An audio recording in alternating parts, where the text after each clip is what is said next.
GLC presents a Studio B production, brought to you by the donations of our faithful partners.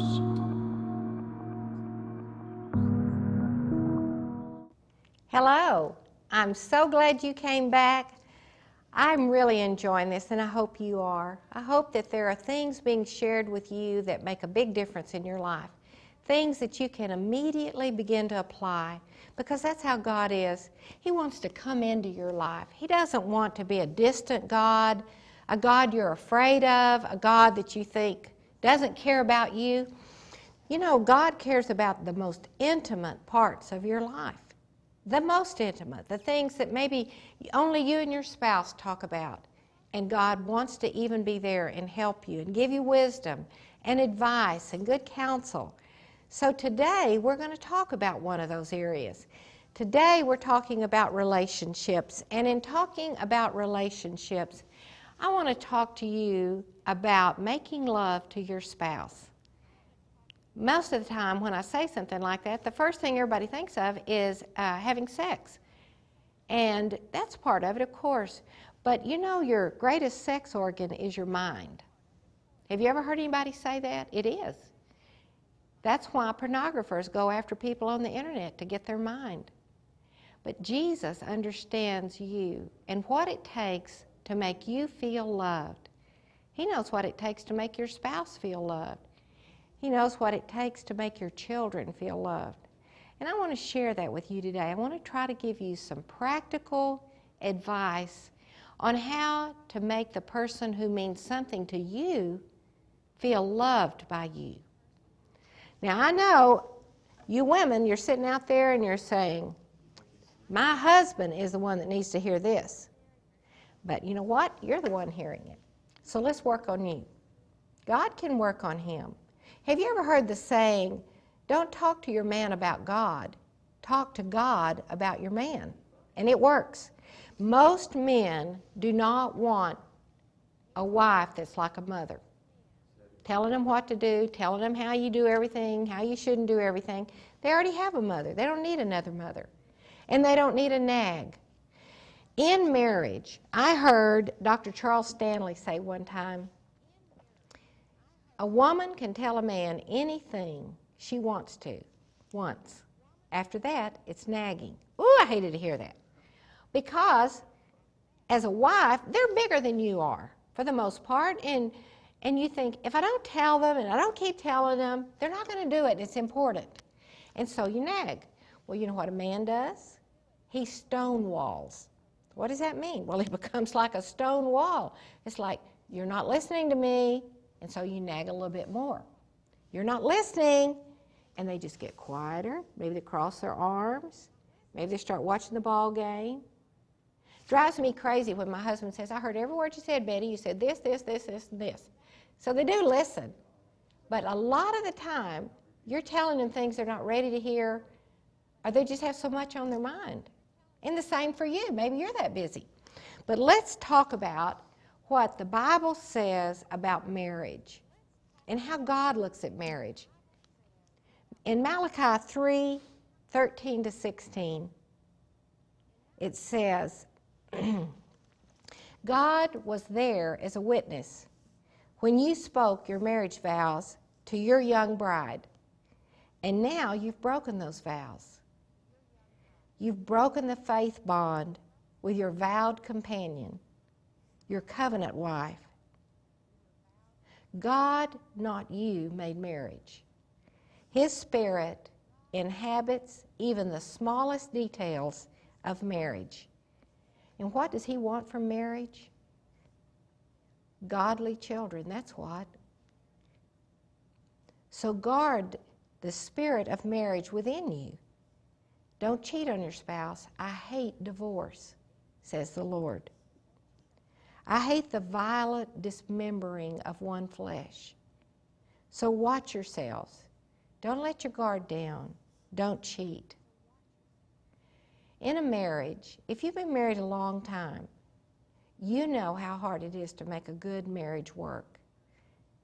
The honeymoon, euphoria, the chemicals that are released in a brain will go maybe 2 years. Maybe 2 years.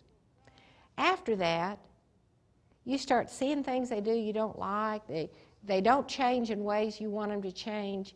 You can feel hopeless and frustrated. That's when the work of marriage really begins. It's when you reach that phase. It might be sooner than that. It might be a little later than that. But it's going to hit. And you are going to have to be in this thing for the long haul. Committed. If you will say to yourself or as a couple, divorce is never an option. We'll never mention the word. We'll never discuss the word. When we get to the hard places, we'll figure out what to do. One thing I know you can do, because I've done it, is to say, Jesus, we have come to a bump in our marriage. Would you carry us both over it and show us how to solve it? I've been married almost 40 years. It'll be 40 years coming up soon. And I think I have a great marriage. I love my husband. My heart still beats fast when he comes in the room. This is 40 years later. We have a lot of fun together. But we've had hard times in our marriage. And I guess everybody does. I mean, it'd be foolish to think you don't. And yet, we have been determined and committed that we're in it for the long haul. And we're going to work through it. And sometimes, some things don't get worked through very fast. Have you noticed that? Sometimes it takes years. Sometimes it takes counseling. Here's something you need to think about. Don't avoid counseling. It's not wrong. Counseling is just another word for wisdom. There are people trained. Would you not go to the doctor for your bad leg if you needed help? Of course you would. It's the same with your marriage. Did you know more people plan the car they're going to buy, the vacation they're going to take, than they plan how they're going to make their marriage work well? They just think, well, we're together and I hope it works. And then when you run into trouble, it's bad. I've seen men come to me for counseling about their marriage, and they would say, I didn't even know anything was wrong. And then one day she walks in and says, that's it, I've had it, you've done this and you've done that, and I'm not putting up with it anymore, and I don't even care about you anymore. And he says, I didn't even know it happened. What was going on? You know why? Because he's all caught up in his job. Men are by nature headline people. They just want the facts, get the facts. Women are more detailed, emotional. They want to discuss the emotional side of marriage. That makes men real nervous, most men. They get real nervous. They don't know how to handle emotions like women do. Women, we can cry, we can laugh. Men, it's harder for them. And so to make this marriage work, I want to talk to you today about ways to make love to your spouse, and I'm not talking about sex. And if you'll do these, if you'll take the time to figure out, all right, where do I fit in that? And where does my spouse fit in that? And what do I need to do? And it's not going to be easy. I'm going to tell you that because I'm doing it too. It's hard, but I'll show you why it's hard. The longer you're married, the more you get used to each other. And when you've been married a long time, like when you get in your 40s, if you're not careful, you get negative with one another. And you don't anymore move into this really trying to keep the marriage alive. I noticed that when we moved into that, when I was young, I said, oh, look at all those old people when they're 40s. They're just negative, and they don't have fun together, and they go out to eat, and they don't even talk. They just sit there and eat their food and don't talk. I'm not going to be like that. I don't want to be negative like they are. And I really meant it. When we got there, I discovered why it happens. It's a rite of passage. If you don't, that's like a tailspin. And if you don't pull out of it, you get there. So here we were, just kind of griping here, griping there, just griping at each other. But one day the Lord gave me a picture. And He showed me two old dogs by a fire. Do you have dogs in your house? And do you have any old dogs? And so let's say you have two old dogs, and they like to lie by the fire. But they still want that dominance, and they still want to act tough. And so one old dog will just look at the other one and kind of go, "Rrr," and the other one will go, "Rrr," and they're just kind of laying there. They're too busy to get up and do anything. I mean, they're too lazy. And so they just kind of lay there and "Rrr, rrr," and then they just going back to sleep. They can't even get the energy to get anything going. And the Lord showed me This is how people get at this stage of marriage. And if you don't pull out of it, Betty, your marriage will become less than you want it to be. So I started trying to pull out of that. Stop that, just stuff. It's harder than you think it is because it's a natural thing. But we pulled out, kept on going, went to the next thing, and it was great. In communicating, I told you, women can be critical, men can stonewall. How do you make love to your spouse to keep all of that from happening? Well, one thing, men need praise. Women need touching, being told you're beautiful, compliments. But men need praise in the sense of that they need esteem. They need to know their wife honors them, looks up to them, admires them, and they need verbal praise. So I want to tell you a funny story. I went to Belarus, which is the former Soviet Union, and I was preaching in this church, and there are these 4 men down here and the sound guy, and he was running the tapes. And all ages of women were in the audience. So I said, I want to talk to you about how to esteem your husband. How long has it been since you honestly praised your husband? And one old lady raised her hand and said, at my wedding. And of course, all the ladies laughed. They thought that was so funny. I said, well, ladies, I want to tell you something. Men need praise. Now remember, I'm speaking in English. I've got this Russian interpreter, so she has to interpret it and tell them what I'm saying. And these 4 men are down here. And I said, now ladies, listen to me. Men need praise. Say that. And they wouldn't say it. So then I said, ladies, men need praise. Say that. They wouldn't say it. I said, ladies, men need praise. Say it. And all of a sudden, the sound guy speaks over the loudspeaker, men need praise. And it broke up the room all over again. But I'm telling you, you have to tell your husband what you admire about him. You have to tell him what he means to you, what you see in him, what your children see in him. And you may say, well, there isn't that much right now. We hardly are speaking. You can begin to look. When you fall out of love, how do you fall back in love? By serving one another. Marriage is the picture of Jesus and the church. That's why God hates divorce. He wants people to stay together. It's a picture. It's the way it ought to be. I want to talk to you now about how to actually see what works for your mate. There's about 5 emotional love languages, and I'm going to go over them. You have a love language. Your spouse has a love language. They're different. If you're not careful, you'll try to love your husband the way you want him to love you. I've done that. I guess we all do. I don't know. You could write in and tell me how you do it. But you think, now this tells me I'm loved, so I'll do it for him. But let's go over them. Let's look at them. The first one is words of affirmation. Now, I want you to listen to this and you figure out which one's you and which one's your spouse. Words of affirmation. These people, to feel loved, and you have like a love tank, just like going to get your gasoline filled in your car in the tank, you have a love tank. And it can get down here, especially with life experiences growing up. So it needs to be filled up. And you say, well, they just want those words all the time. They just want me to tell them how great they are all the time. They're just going to get cocky. They're just going to, it's going to get the big head. No, that's not true.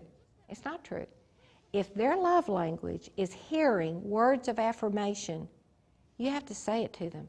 It doesn't matter if you do something else. That doesn't tell them they're loved.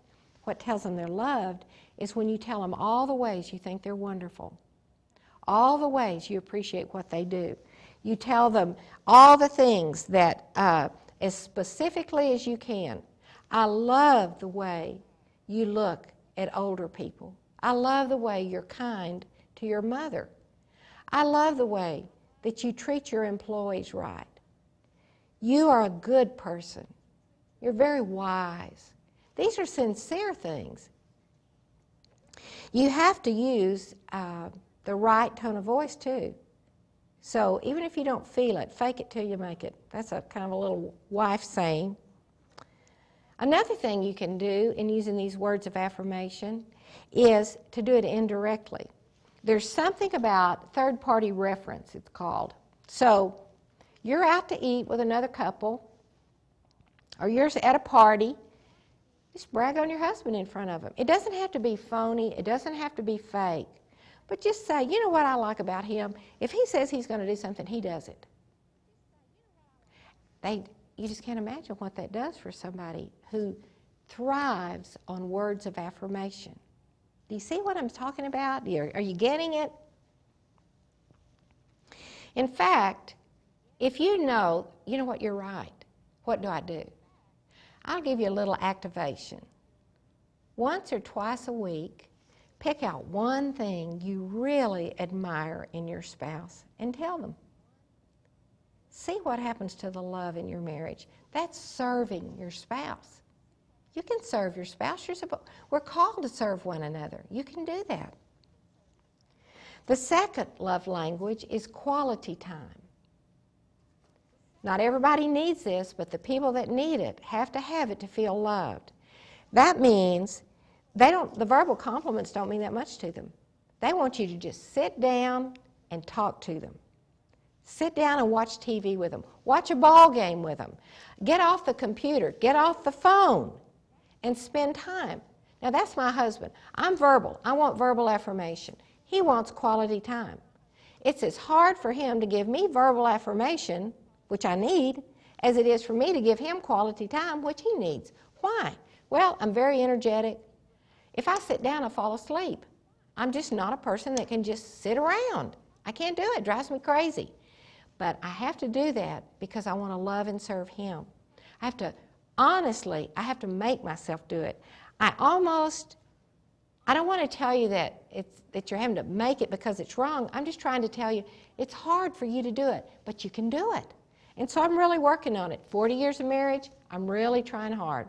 But I have to tell you, the other day I said, honey, I've really been working hard at spending time, staying off the computer, staying off the phone. How am I doing?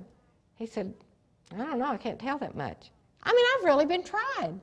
But it's got to go for a long time. He's got to see long, consistent effort. Another one is receiving gifts. Now, you may think, well, I'm broke. I don't have any money. It doesn't have to be an expensive gift. It could even be you're walking out someday and you find a feather on the ground. And you think, it's really pretty. Or a rock. And you just bring it home, lay it out, and say, I just saw that and thought you might like that. That looks like you. Well, that's a gift of love. It's just giving gifts. Yeah, you can buy them things, and they need that. And you may have to budget that. Just remember, it can be little or big, expensive or not. It doesn't matter. It's just a gift saying, I remembered you. I was thinking of you, and I did this for you.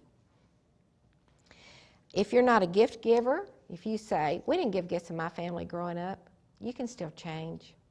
You can do it. Even if it doesn't come naturally, you could make a list. Here would be a little activation. Excuse me. Make a list of all the gifts that your spouse has said, someday I'd like to have. Or maybe ask family members, what's something they really want? And then just try to make it happen. I'm not saying go into debt. I'm not saying that at all. And you may be a very thrifty person, and so you don't like to spend money. But just remember, people are made by God this way. It's not unusual. They're made by God to like receiving gifts. Another one is acts of service. Some people, the way they know they're loved is their spouse is out there doing something, like cleaning the garage, sweeping the snow off the sidewalk, cleaning up something that was left in the kitchen, washing the dishes all of a sudden, It's an act of service. When you do that, the other person feels loved. It's like, look what they did. It's not what they said. It's not what they gave. It's what they did. So you can do that. Another one is physical touch. And with physical touch, a woman might say, oh yeah, that's all he wants. We all love to be loved and touched and hugged. Some people have to have a lot of it. There's nothing wrong with them needing that. There's nothing wrong with it. And yes, you can give it. And yes, you can die to yourself and do something for somebody else. That's the whole Christian life in a nutshell. Die to yourself and live for others. And you can do that. It might just be sitting close to them watching TV. It might rub their back. It might rub their feet. Some people like to have their feet rubbed. It might just be holding hands when you're walking down the street. But the physical contact, the physical touch is what is important to them. If you're struggling with that and you can't think of things, you can get books on it. You can get books. I'll tell you, there's an author named Linda Dillow. Have you ever read any of her books? They're very pointed. They're very strong. But she's a godly Christian woman who can give you good advice in this particular area. You're really limited only by your imagination on ways to express love to your spouse. In fact, you can ask God to give you creative ideas, and He will. I read you what God said in Malachi. I want you to love each other. I want you to be together. And I'm telling you, He'll tell you how, if you'll just ask. Come up with new ways, new things to do, new ways to please each other. Don't get in the rut. You want this marriage to be as good at the end as you do at the beginning. So keep it alive, keep it fresh, keep it moving forward. When you're trying to communicate with your spouse in these love languages, it also applies to your children. It's so important. Why don't you sit down and even ask your children, which shows you that I love you the most? Does it show you the most when I give you words of affirmation? Or when I sit down and do quality time with you, spend quality time with you? Does it mean that you're loved, show you that you're loved when I give you gifts?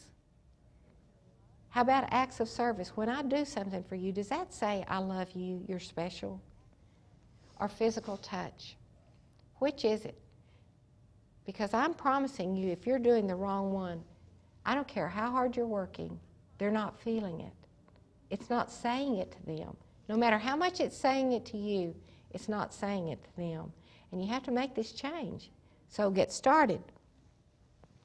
When you're communicating and you do have disagreements, what do you do? Because here you're trying to keep this love in your marriage. How do you communicate when you disagree? What do you do with it?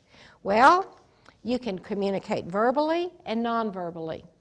Women are the best I've ever seen at rolling those eyes and crossing those arms or sighing.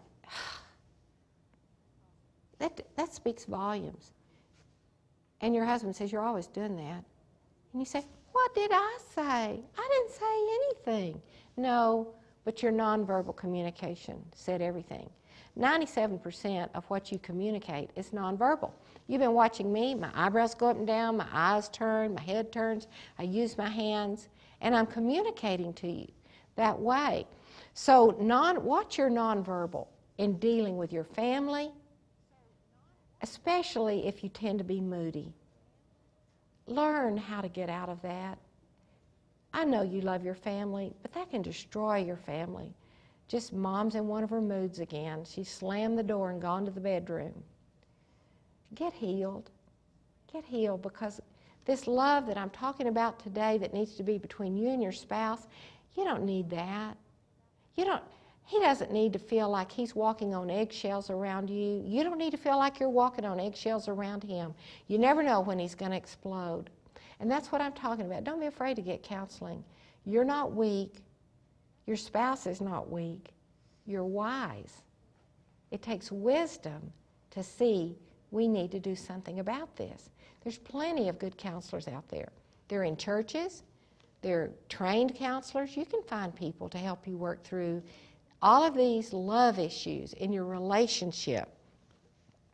When it's time to disagree, and you're going to have to think it out carefully and get your points in your head about what is important. What do we need to talk about? What are our issues? And then pick the right time. Pick it at a time when he's rested. Women, especially if you stay home and you have all these children, when your husband hits the door, all you can think of is, I need to tell you this, the washing machine broke, the plumber had to come, I didn't know what to do, and then the car, this and that, and you just hit him instead of realizing he's been at work and it's all hit him and he's coming home. Just remember these love languages. You know, you can do this. Just kind of think ahead about what are you going to do. It'll bring joy and delight to you. And you'd be surprised when you treat your husband like a king, he will treat you like a queen. And that's what you want. It may take a while. You may feel like you've lost the love, but it can come back. And it can come back better than ever, ever. God bless you. Go with God.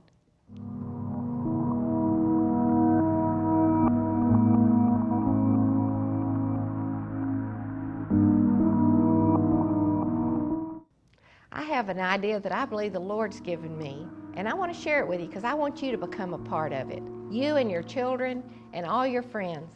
It's called Pennies from Heaven. There are so many pennies lying on the ground. People throw them away, they step over them, they have them in drawers, they have them in the bottom of their car. Just pick them up and put them in any Wells Fargo bank. Pennies from Heaven, Amarillo, Texas. 100% of the money that comes in, we will use to feed starving people here in America, in Africa, around the world. The mission statement the Lord's given me is feeding the world with what America throws away. So save your pennies and send them in. Send them either by mail to me or any Wells Fargo bank. We will help change the world together. This program was produced by and for God's Learning Channel. If you enjoy this program, we need your support to keep this program on GLC. Please make your checks out to God's Learning Channel, P.O. Box 61,000, Midland, Texas 79711-1000. Please be sure to designate where your contribution is intended. It is very important to let GLC know which programs you enjoy and support.